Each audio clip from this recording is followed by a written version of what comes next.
Então, bom, todos já sabem, a minha apresentação é sobre compra e venda, mais especificamente sobre a sua eficácia real ou obrigacional. Na verdade, o título original, eu só vi agora que o que eu passei não era exatamente o mesmo, era Emptio Venditio, e o subtítulo, algumas considerações sobre a eficácia e a sua relação com Emancipatie, Iudicessio e Traditio. Eu vou tentar fazer aqui a apresentação do trabalho muito sinteticamente, porque eu tendo a entrar em discursos que não são fundamentais, mas que eu acho curiosos. Isso acaba tomando o meu tempo e o interesse dos espectadores, então eu vou tentar ser um tanto quanto direto, mas sem querer fechar a abertura para o modelo de seminário, no sentido de que qualquer pessoa que queira fazer uma interrupção, observação, alguma coisa que tenha ficado confusa, por favor, faça, levantem a mão, ou se, porque eu não consigo ver todos vocês na tela, já que eu tenho meu trabalho aqui para não esquecer nenhum ponto. Se eu não estiver vendo nenhum de vocês, por favor, só interrompam mesmo, não fico de qualquer forma ofendido. Bom, começando a apresentação propriamente dita, depois de já falar tanto tempo, mas para dizer que a justa causa adquirente desse trabalho não é mero acaso, não foi sem querer que eu escolhi o contato de compra e venda, é aquele contrato que reveste maior significado dogmático, justamente pelo seu potencial analógico de comparação com outros contratos onerosos. E daí que vem uma norma do Código Civil Português, o artigo 939, que nos diz justamente que as normas de contratos de compra e venda são aplicáveis a outros contratos onerosos, pelos quais só um minuto que o meu Word aqui deu um problema e eu perdi o resto do contrato, pelos quais se alienam bens ou se estabelecem encargos sobre eles, na medida em que sejam conformes com a sua natureza e não estejam em contradição com as disposições legais respectivas. Isto é aplicável na medida em que haja analogia entre o contrato de compra e venda e a relação contratual onerosa, no caso, sem recordar dos obstáculos legais estabelecidos. E depois, o recorte histórico também não é sem querer. Na verdade, a eficácia do contrato de compra e venda é muitas vezes introduzida, seja na doutrina obrigacional, seja na doutrina geralmente mais envolvida no âmbito do direito das coisas. Justamente as eficácias reais e obrigacionais do contrato de compra e venda são reconduzidas ou a tradição, às vezes a tradição assim, sem mais nenhuma especificação, ou às vezes é uma tradição romanística não muito especificada, e a eficácia real é geralmente fruto da escola racionalista, sem mais. E isso, vamos ver que merece alguns retoques. Quanto à metodologia de investigação a ser seguida, é aquilo que eu já tive a oportunidade de falar um pouco com a professora Dalva no seminário Romanitas sobre a compreensão do professor Rui Marcos, e na verdade é a profissão do Almeida Costa, mas que o Rui Marcos se debruçou mais a escrevê-la sobre uma compreensão integral do direito na história, que resumidamente implica que não tratemos como matéria morta aquilo que não se tornou dogmática jurídica. Essa perspectiva foi adotada nos estudos histórico-jurídicos durante muito tempo, ou seja, ignorar tudo aquilo que não virou dogmática jurídica como se fosse completamente desinteressante para o direito. Acho que ninguém vai cair nessa vereda hoje em dia, muito felizmente. E nem ir para o sentido oposto, e de também entender que o direito é só condicionado por fenômenos extrajurídicos. Como o professor Rui Marcos cansa de dizer nas aulas, porque isso realmente, se alguém tiver a oportunidade de assistir alguma aula do Rui Marcos, essa nunca escapa, mas é de enxergar o direito, a história do direito, e o direito da história, como um condicionado condicionante, isto é, condiciona muitas realidades sociais, como também é condicionado por elas.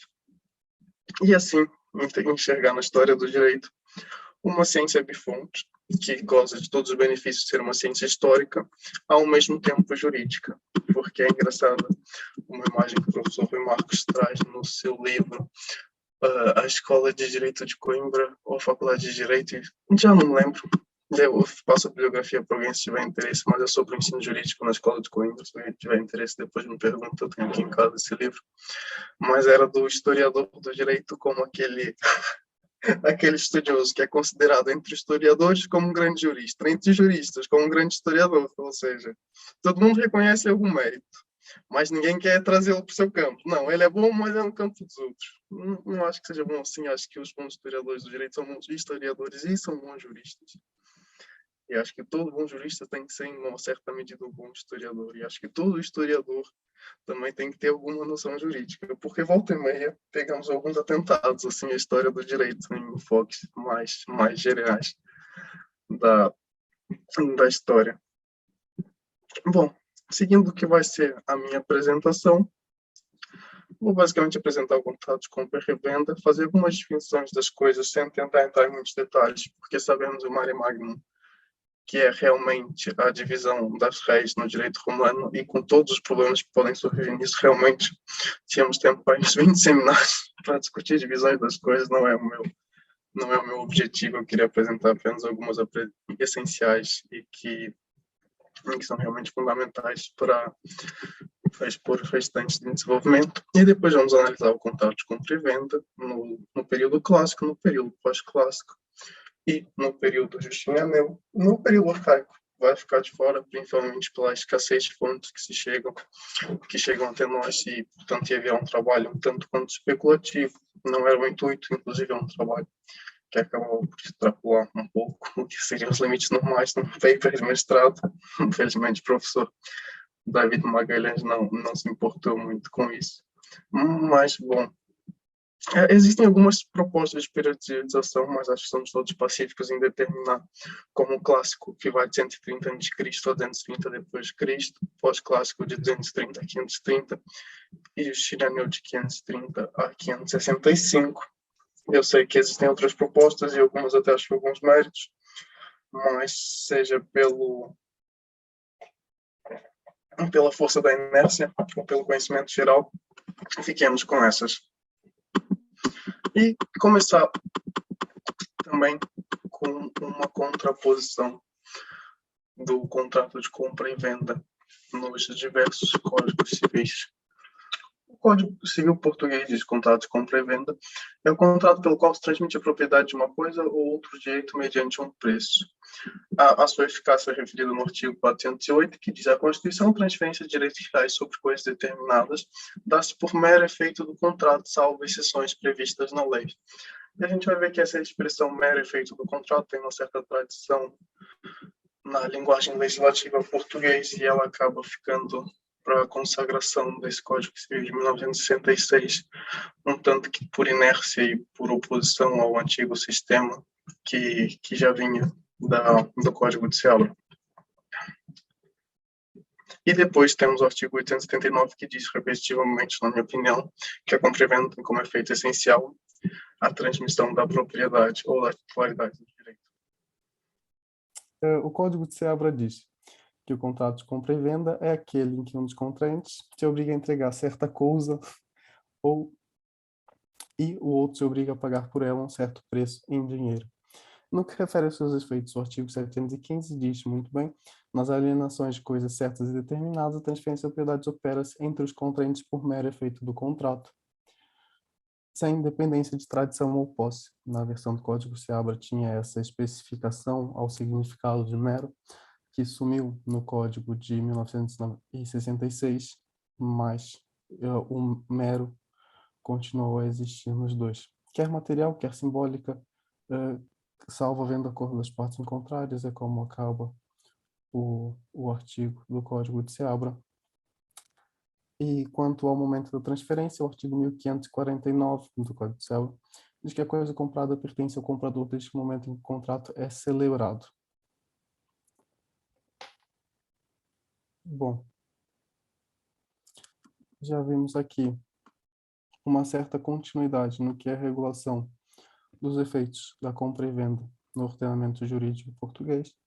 Já podemos ver, então, que se o Código de Seabra e o Código Civil atual português representam um momento de continuidade, a consagração da eficácia da compra e venda no Código de Seabra foi uma inovação do que vinha das ordenações filipinas. Curioso notar que as ordenações filipinas tiveram uma vigência no Brasil muito maior do que tiveram aqui em Portugal. Até 1916, se não me engano. Por favor, corrijam-me se eu estiver errado. Mas acho que até 1916 continuava em vigor as ordenações filipinas no Brasil. E é justamente, na minha perspectiva, por essa continuidade das ordenações filipinas que o direito civil brasileiro foi mais avesso à mudança do que o direito português. No artigo 481, se eu não me engano, do Código Civil de 2002, e numa redação muito similar ao Código de Bevilacqua, que diz que, pelo contrato de compra e venda, um dos contraentes se obriga a transferir o domínio de certa coisa e o outro a pagar-lhe certo preço em dinheiro. E quanto aos efeitos, é o artigo 620, que diz que o domínio das coisas não se transfere pelos contratos antes da tradição. E é uma redação também muito parecida com... Acho que essa é a redação do antigo código. E do atual é o domínio das coisas não se transfere pelos negócios jurídicos antes da tradição. E que, na verdade, é a manutenção da eficácia obrigacional da compra e venda, e que foi uma defesa feita por Teixeira de Freitas já na sua consolidação da legislação civil.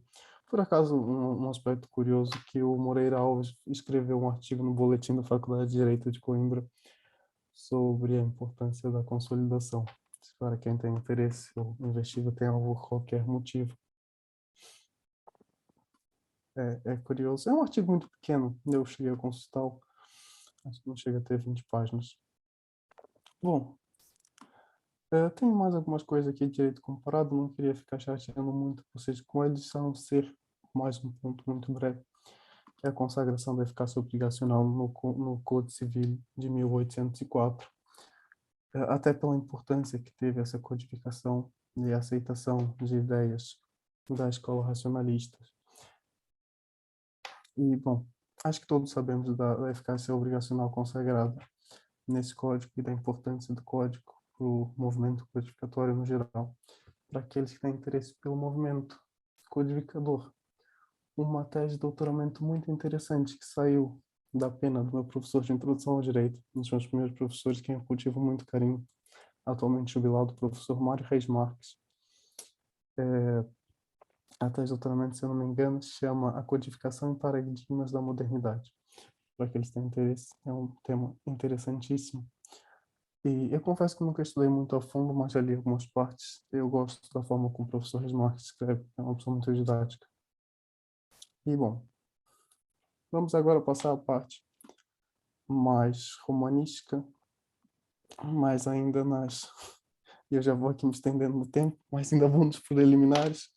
Eu vou tentar acelerar um pouco o passo, que senão eu vou consumir o tempo do Victor. Eu já peço desculpa ao Victor por deixá-lo acordado até tarde para fazer essa apresentação. Bom, nós todos já sabemos o que é o contrato de compra e venda. Também já sabemos o que é uma eficácia obrigacional e uma eficácia real. E também provavelmente não vamos ter nenhum problema em caracterizar a compra e venda como contrato consensual de boa-fé, bilateral, oneroso e silagmático. Tudo isso. Não sei como é que é a disciplina de direito romano, aproveito a oportunidade para perguntar para vocês como é que funciona. Eu sei como é que funciona um pouco no Porto, porque eu já tive a oportunidade de falar com o Vitor sobre isso. E eu sei que eles focam mais na história externa do direito romano. Aqui em Coimbra a gente pelo menos entra um tanto na parte de direito às obrigações, e essas divisões são realmente o pão e manteiga da nossa disciplina. Eu costumo dizer que se você souber essas divisões bem, você não reprova na cadeira, é claro, porque você precisa saber também enquadrar os contratos nessas divisões, mas pronto. Elas são realmente essenciais.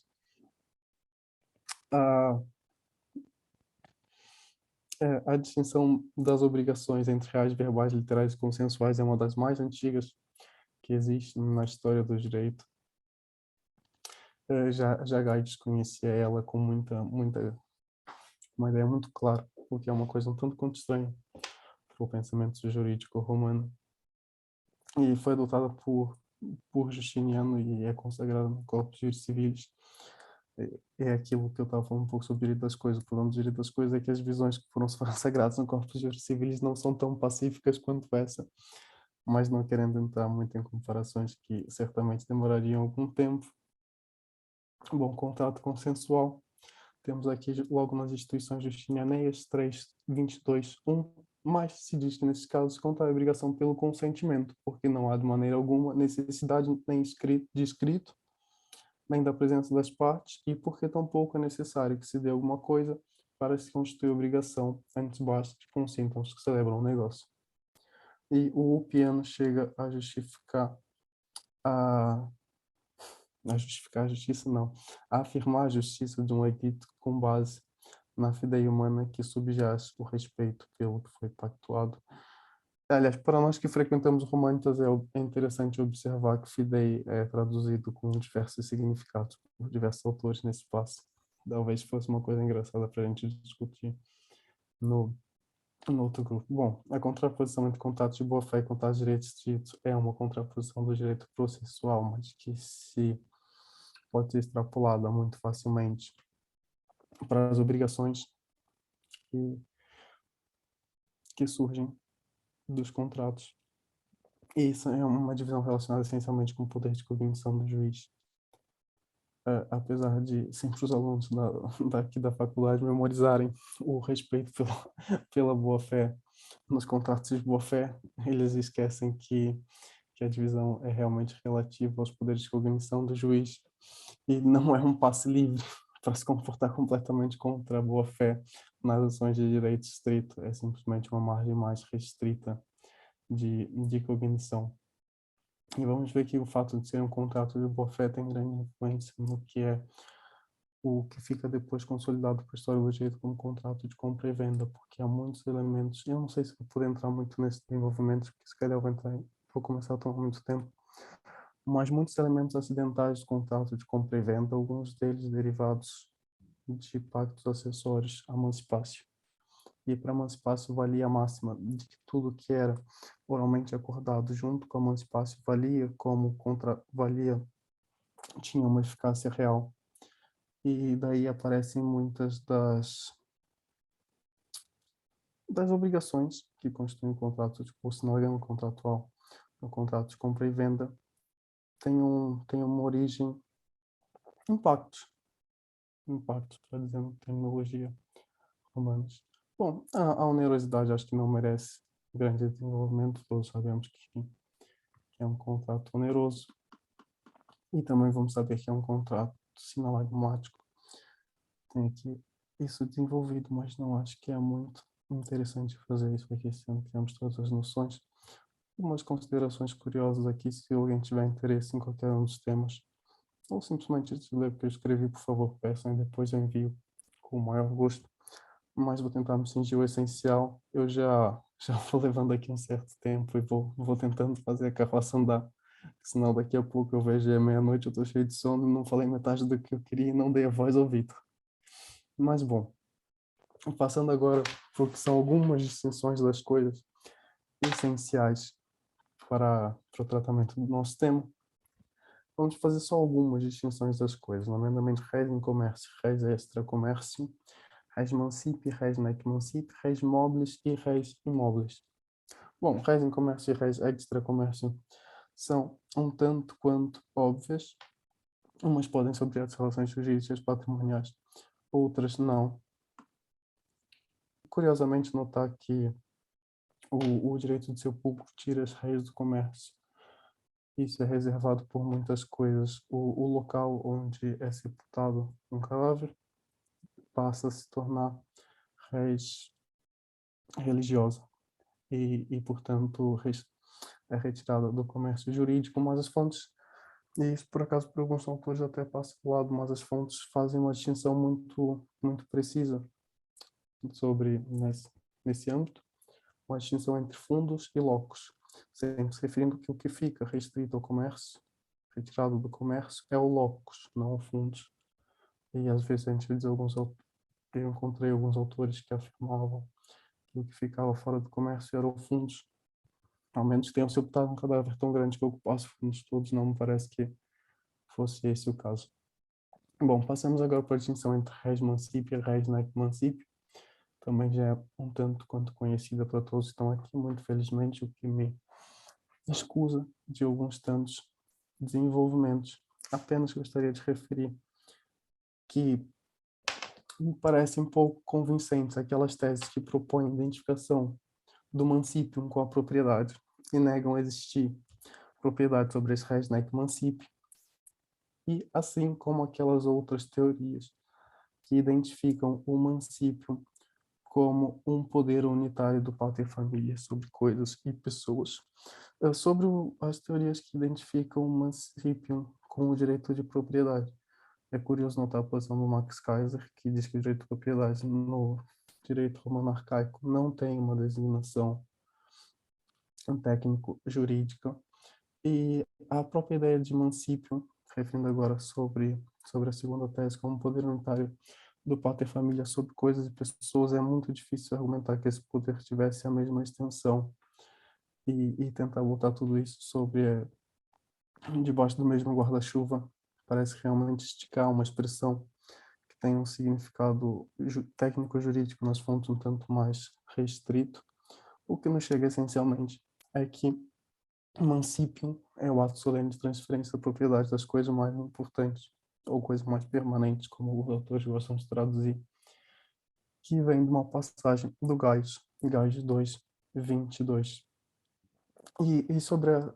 Desculpem voltar uma coisa que eu acabei de falar, mas sobre as teses que defendem que mancipium era propriedade e defendem que existia propriedade apenas das teses mancipium, acredito que Bonfante, entre outros autores, heredam por esse entendimento, mas apenas para referir que parece muito pouco provável que não tenha sido reconhecido um direito de propriedade sobre res no município, principalmente porque rebanhos de cabras e ovelhas, e sabe-se que a pastorícia foi uma atividade econômica fundamental dos primeiros habitantes, dos primeiros romanos, e são res nec mancipio, porque não são animais de tiro ou descarga, então parece realmente muito pouco provável que houvesse um direito de propriedade só sobre as res mancipio.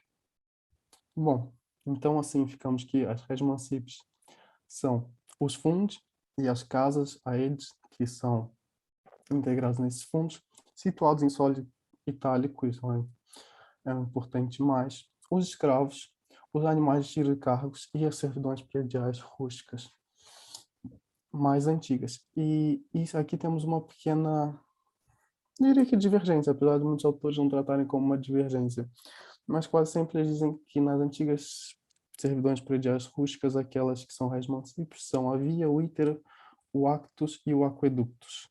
Contudo, essa indicação aparece nas fontes, num texto do Ulpiano, mas o Gaius refere genericamente servidões prediais rústicas, e ao que tudo indica, e é o entendimento do Bonfante, que essa divergência deve ser devida às escolas que os autores diziam seguir. Porque o Gaius se diz um bom sabiniano, mas a verdade é que na altura em que ele escreve já haviam se esbatido a maioria da diferença entre as escolas. É uma coisa daquelas estranhas sobre Gaius, mas há tantos mistérios sobre o autor que realmente não podemos ficar nos debruçando sobre todos eles. Apesar de ser uma coisa interessantíssima. E, peço perdão, se alguém tiver alguma indicação bibliográfica assim sobre essa figura enigmática, por favor, me mande, que é um tema bem interessante. E assim, res mancípios são aquelas que acabamos de falar, aquelas bem restritas e taxativas, res nec mancípios são todas as outras. Isso tem uma consequência natural que, com o desenvolvimento econômico e as mudanças sociais que vão sendo vividas em Roma, certamente vão ganhando importância res nec mancipio, e a uma certa altura é difícil argumentar que as mancípios são realmente as mais importantes e que as nec mancípios são aquelas mais descartáveis, digamos assim. E passando agora para a última divisão, entre coisas móveis e coisas imóveis, e até hoje presente em tudo quanto é Código Civil. É curioso notar que isso tem a inamovibilidade impõe um problema muito grande que muitas vezes é pouco tratado pela doutrina, que é justamente o de determinar o momento em que se dá a inamovibilidade. E a solução do Código Civil português foi fazer uma lista taxativa de coisas imóveis e todas as outras coisas são consideradas por não adequação conceitual como móveis. Depois vocês podem me falar como é que é a solução no Código Civil brasileiro, porque é uma coisa bem interessante. E para referir que também essa diferença certamente foi sentida no direito romano e chega a uma certa altura que certas coisas naturalmente movíveis são começadas a ser consideradas como imóveis por estarem adstritos ao fundo. Talvez o exemplo mais polêmico dessas coisas que os romanos começam a entender como adstritos aos fundos são os colonos. Me parecem coitados. Apesar das fontes sempre referirem eles como pessoas que são aderidas ao solo. É agressivo falar assim hoje em dia, não sabemos muito bem. Bom, passando para o que interessa. Compra e venda no período clássico. Eu peço desculpa por ter demorado tanto tempo para chegar, mas acho que agora vamos conseguir desenvolver com mais rapidez. Bom, podia-se comprar e vender tanto os coisas mancípios quanto os necmancípios. E sabemos que a transferência da propriedade operava depois por emancipação, iure cessio ou traditio. E eu tenho aqui um discurso sobre a diferença entre uma obrigação de entregar e uma obrigação de dar, e como, apesar da obrigação no contrato de compra e venda ser de entregar e não de dar, como o fim natural do contrato. Essa expressão não é minha, essa expressão é de algum romanista. Eu não sei se é do Doros ou se é do Fernando de Burran. Peço desculpa, mas eu já não me recordo. Mas pronto, o fim natural do contrato é a transferência da propriedade. E tem até fontes no sentido de que se você vende uma coisa que você não intencionava transmitir a propriedade, não há compra e venda. E, bom, tudo isso para assinalar que, apesar da obrigação ser realmente de entrega, o fim é a transferência da propriedade. E eu passo a citar aqui um pequeno enxerto do professor Vieira Cura, que trata vastamente desse tema. Bom, passo a citar. A circunstância de o vendedor, pela ímpeto vendício, não ficar obrigado a transferir a propriedade da coisa para o comprador não equivale, no entanto, a negar que a aquisição do contrato representa o fim natural do contrato, uma vez que a declaração feita pelo vendedor de não querer transmitir a propriedade é considerada por Label incompatível com o contrato de compra e venda. É o digesto 18.183, caso alguém tenha algum interesse. E o professor Vieira Cura continua: de qualquer modo, a obrigação de transferir a propriedade podia ser expressamente assumida num pacto adiantum, que era igualmente apreendido pela Actio Vendite. Eu acho que é como Actio Empty, pela Actio Empty, tem razão. E em virtude de ser uma ação de boa-fé, o que já vimos. E ele refere a normalidade desses pactos. E, bom, tratado isso muito brevemente, porque eu quero avançar. Temos, então, a emancipatio, que era um ato solene de transferência de propriedade das res mancipes, e que conheceu uma diversidade de finalidades na fidúcia, para aquelas pessoas que tenham interesse nas diversas aplicações da emancipatio nos contratos de fidúcia. O professor Vieira Cura, sua tese de mestrado, chama-se Fidúcia cum Creditória, só que nas páginas 39 a 79 ele trata da fidúcia cum amico. E, se eu não me engano, acho que o Arranjo Ruiz também tem na sua História do Direito Romano alguma coisa sobre isso, mas isso eu não tenho uma indicação bibliográfica pronta. Mas se alguém tiver interesse, por favor, me envie mensagem e eu consigo isso em um minutinho.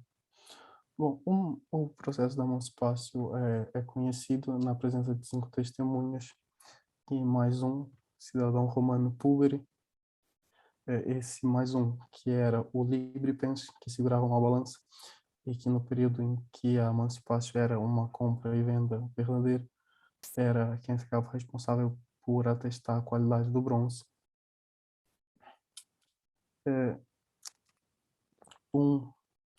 essa balança é tocada enquanto que um dos contratantes afirma que aquela coisa lhe pertence segundo o direito dos queridos. Bom, isso para quem tem interesse, acho que encontra-se em Gaius 1.119. Tem lá todo o procedimento e também não é nenhuma novidade para a romanística. Acho que no Manual de Moreira Alves ele passa por isso também. E queria salientar aqui umas 3 notas sobre a emancipácio. Uma primeira é que as pessoas que poderiam utilizá-lo são restritas. Só podia ser utilizado pelos cidadãos romanos ou por aqueles que gozassem do ius commerci. E os pupilos e as mulheres só quando tivessem a tuctores autoritas. E uma segunda nota relativa à responsabilidade que gerava autoritas, que correspondia ao actio autoritatis e actio de modo agri. A actio autoritatis permitia que o adquirente fosse ressarcido pelo dobro do preço, no caso de um terceiro que reivindicasse a propriedade, ou uma servidão, mas nesse caso só no dobro do valor que fosse descontado daquela coisa.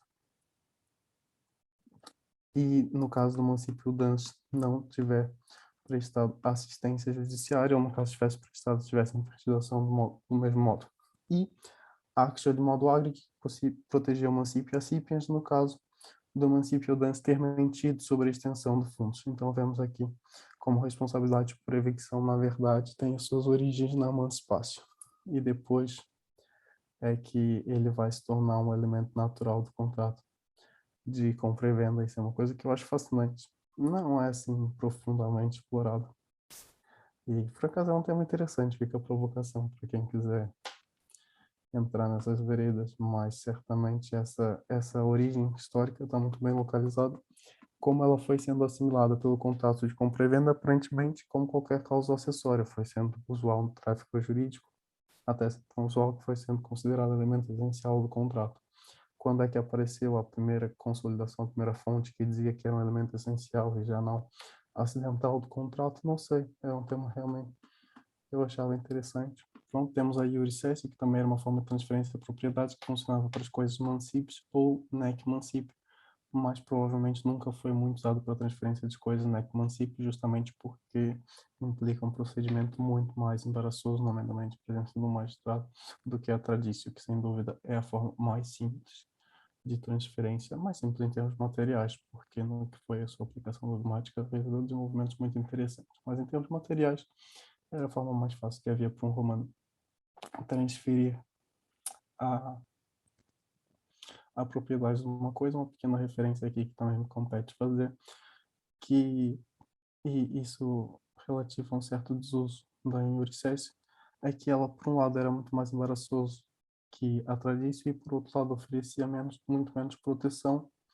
do que a emancipácio, e por isso provavelmente sempre foi uma forma de transmissão que foi relegada para um plano secundário, tanto que encontramos a maioria das fontes e até mais das reconstruções que temos de fontes geralmente remontam-se à tradição ou à emancipácio, e até algumas fontes que sabem-se do Corpus Iuris Civilis que substituíram a emancipácio pela tradição. Tem um exemplo que sobrou de emancipácio no Corpus Iuris Civilis, provavelmente pelo computador.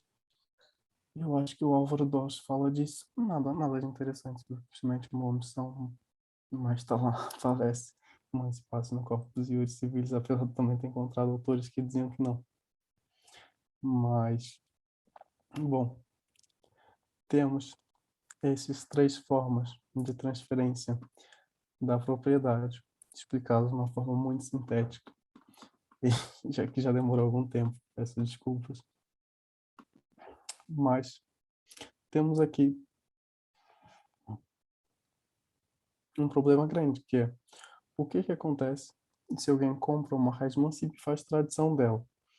Bom, nesse caso, temos a actio publiciana e a exceptio revenditae et traditae para tutelar aquele adquirente de uma res mancipe por tradição e, portanto, não adquirir o domínio ex iure quiritum, que, conforme o Orange Ruiz também salienta na sua História do Direito Romano, é um vocábulo que sempre ficou restrito a essa propriedade critária, e adquiridas pelos modos de direito civil, acredito que é a expressão mesmo que ele usa, não adquirir essa propriedade, ficava com a posse a actio publiciana sendo uma actio fictícia que fingia que já tinha passado o prazo para uso capio. Para aqueles que tiverem interesse em estudar actios fictícios, fica mais uma vez, e acho que eu já fiz essa sugestão nesse grupo, a recomendação da tese de doutoramento do professor Santos Justo sobre a fictio iuris no direito romano. É genial, é genial. E é genial ainda mais se você pensar em comparação com o desenvolvimento analógico, desenvolvimento, não diria realização essencialmente analógica do direito na esteira da proposta metodológica do professor Pinto Bronze, muito bem construído também na sua tese de doutoramento sobre a metodologia da semelhança e diferença, se não me engano é esse o título, para aqueles que têm interesse em temas metodológicos. Bom, temos aqui esse sistema de transmissão da propriedade das coisas com a justa causa de direito no contrato de compra e venda, não nos esquecemos disso, no sistema de direito romano clássico. Isso é bem sabido, não levanta grandes dúvidas. O que é menos conhecido e a parte mais interessante, porque certamente o sistema de transmissão de propriedade no direito romano justiniano, todos sabemos também, é aquela que passou para a história como sistema romano de transmissão da propriedade. Mas, no período pós-clássico, tem ali um desvio que é muito curioso e muitas vezes conseguido até pela romanística. Eu peço desculpa, já me faltando que eu tenho sede. Bom, como eu disse, iniciamos aqui o período pós-clássico no ano 230, mas precisamos recuar um pouco até para o ano 212, no Edito de Caracal, para entender bem as raízes desse desvio do sistema de transferência da propriedade romana. Bom, o Edicto de Caracal impôs a necessidade de se formarem novos juristas. E, para formar novos juristas, foram feitas algumas tantas escolas, nem todas com a qualidade de ensino que faria honrar ao direito romano clássico. Mas o que acontece é que a expansão da cidadania trouxe consigo várias outras realidades jurídicas a ser assimiladas na sociedade romana e que, sem dúvida, não se faziam sentir antes. Nomeadamente, existia um costume mediterrâneo oriental e ocidental, no sentido de enxergar a compra e venda como um ato translativo da propriedade. E daí que se justifica que, ao longo do século III, esses novos cidadãos tenham se dirigido várias vezes à chancelaria imperial, pedindo o reconhecimento do princípio impestione dominium transfetur. A chancelaria imperial opôs-se, num primeiro momento, e temos aqui o Codex 2320, e, na minha tradução, o domínio das coisas se transfere por tradição e uso capião, não por simples pactos nus. Foi uma das respostas da chancelaria imperial. Mas acontece é que a pressão foi muito grande, realmente. Quando o direito tenta lutar contra a realidade jurídica, essa luta de si contra si, geralmente, é mais complicada de se vencer do que parece. E foi gradualmente havendo uma cedência. Antes de falarmos nomeadamente da eficácia, é curioso notar que em 292 Diocleciano sentiu-se impelido a ordenar a publicidade das transmissões imobiliárias dos fundos situados na Itália, e Constantino determinou que os contratos de alienação de coisas imóveis deviam ser solenes e públicos, e deviam constar, nomeadamente, os vizinhos nessas cerimônias.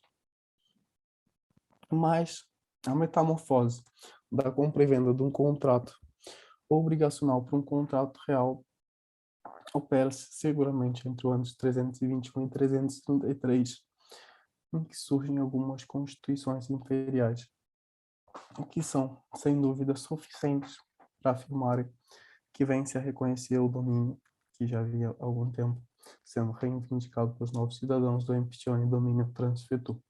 Nomeadamente, ainda hoje no Codex 5.16.24, princípio, temos uma passagem que refere-se que a coisa é transferida passa a ser juridicamente seu, no caso, uma mulher cujo marido tinha cometido um crime, por compra. E somente com essa referência. Em 327, numa passagem que encontra no Código Teodosiano 11.3.2, refere que... Só um minuto, deixa eu me encontrar aqui. As coisas que tenham sido adquiridas em propriedade com a compra, dessa forma. E depois temos mais uma aqui. Bom, são todas no mesmo sentido. Temos aqui algumas afirmações que vêm posteriores do princípio, nomeadamente em Constituições de 331 e 336. Eu acho que vocês já entenderam a ideia e o sentido para que aquilo ia. Eu não vou ficar exaurindo vocês lendo as fontes repetitivas. Então, fica essa ideia geral de que foi reconhecido esse princípio por pelo reconhecimento dos seus princípios jurídicos constitucionais. Mas também há uma pequena nuance no que é uma certa influência do contexto econômico para o reconhecimento dessa eficácia real.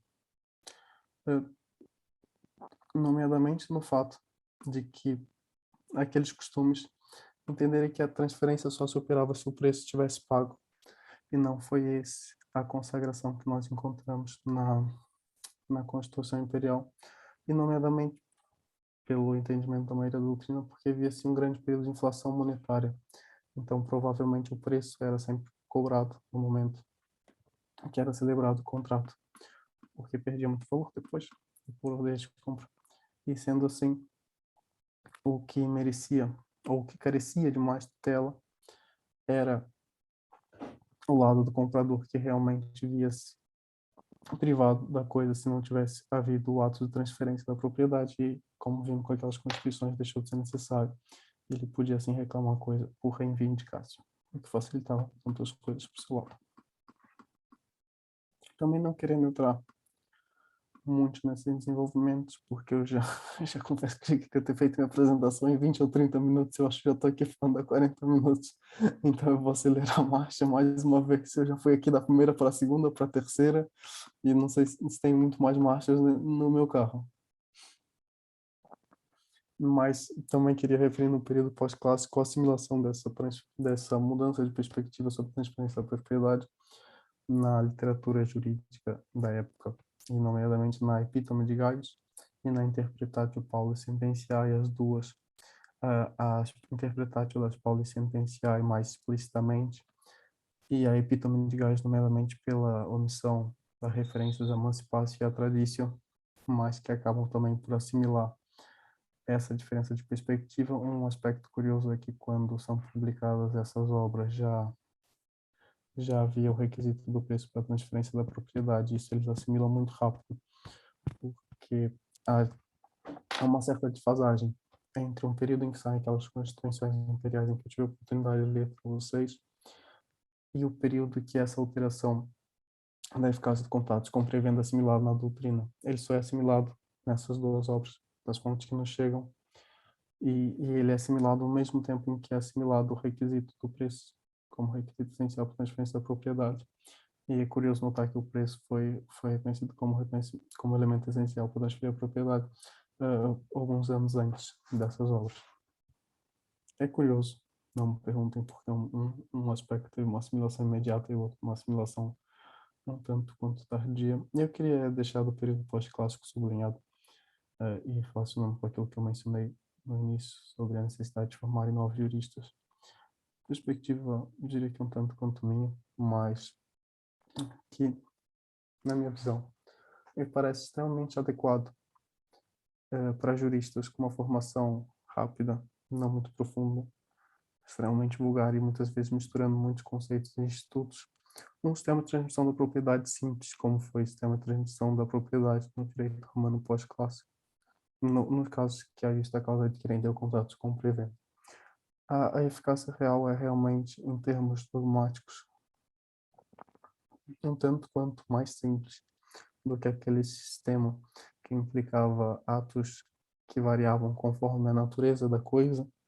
E sendo assim, eu acho também que o ensino jurídico, nomeadamente o empobrecimento desse ensino jurídico, teve uma grande influência.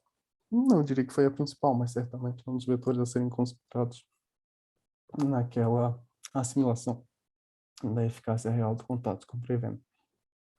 Passando para o período chinês, eu não queria me alongar muito aqui, porque certamente conhecemos todos o que é a eficácia da compra e venda no período de chinês. Apenas para referir que é o que passou para a história como a tradição romana. Aqui em Portugal, vários juristas referiam que o sistema de transferência das coisas por tradição é o sistema romano de aquisição da propriedade.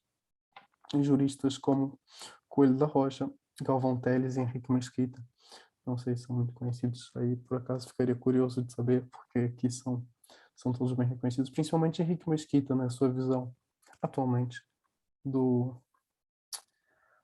direitos reais. É muito interessante para quem tem interesse em estudar direitos reais na atualidade. Aliás, falando em direitos reais, também sei que no Brasil é muito citada a minha professora de direitos reais, a Mônica Jardim, que tem como tese de doutoramento efeitos substantivos do registro predial. Para quem tem interesse em estudar esse tema, é muito interessante, e é uma pessoa muito inteligente que está sempre no Brasil a dar palestras e a divulgar a sua concepção e a concepção do Henrique Mesquita, que ela subscreve. Ela foi discípulo do professor Henrique Mesquita. Não confundir com Miguel Mesquita. O Henrique Mesquita que eu estou referindo chama-se Miguel Henrique Mesquita. Miguel Mesquita é o filho dele, atual professor de Direito Processual Civil na Universidade de Coimbra, professor de Direito Civil. É apenas fazer uma referência também à forma como Sebastião Cruz caracteriza o Justiniano como um classicista, mas que não deixou de ser um legislador do seu tempo. E um classicista no sentido de retomar, no nosso caso, claro, porque isso pode ser visto em muitos outros vetores da sua compilação, mas um classicista realmente por retomar a eficácia obrigacional do contrato de compra e venda, e um legislador do seu tempo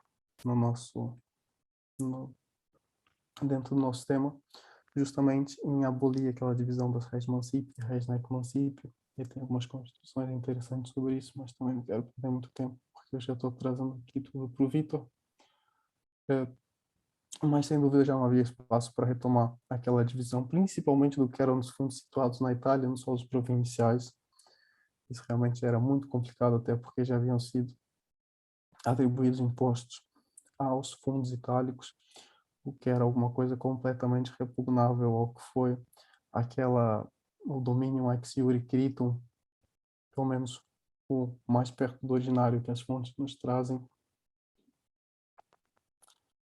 E, bom, eu tenho aqui algumas considerações sobre formas diversas de fazer tradição, e realmente o Instituto da Tradição sofre também uma ampliação nesse momento, porque as formas de tradição no direito clássico são mais restritas do que no direito justiniano. Certamente é uma evolução do tráfico jurídico que contribui para isso. E também temos algumas exceções, mais algumas exceções que também já existiam no direito clássico, ao princípio nemo plus iuris e o princípio que diz que pessoas estranhas também não se adquirem coisas, mas essas são alguns desenvolvimentos relacionados a âmbitos da tradição que facilmente se compreende, dado ao contexto histórico englobante da situação em que foi sendo recuperado, porque, como vimos, ela perde um tanto de importância no direito pós-clássico, mas se vocês tiverem interesse em ler sobre as formas de tradição, também tem aqui os envolvimentos, umas referências de fontes. Bom, mas eu acredito que fica, assim, a ideia essencial que eu queria transmitir para vocês. Temos sistemas de transmissão da propriedade por efeito de contatos compra e venda distintos dentro do direito romano. E essa é a ideia essencial que eu quero passar a todos.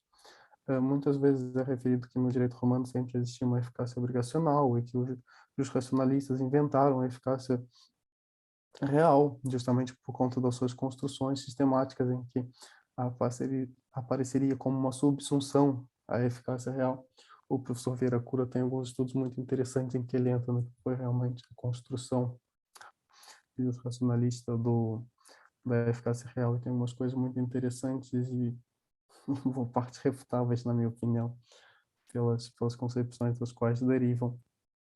Mas, basicamente, para instar o estudo romanístico no sentido de que há muitos mais vidas dentro do direito romano do que nós imaginamos. Muitas vezes o direito romano é referido em manuais de uma forma redutiva, e nós que somos romanistas temos o dever, e às vezes é um cargo um pouco chato, mas de dizer, olha, não foi bem assim. Isso que você acha que é muito inovador já existia há muitos anos.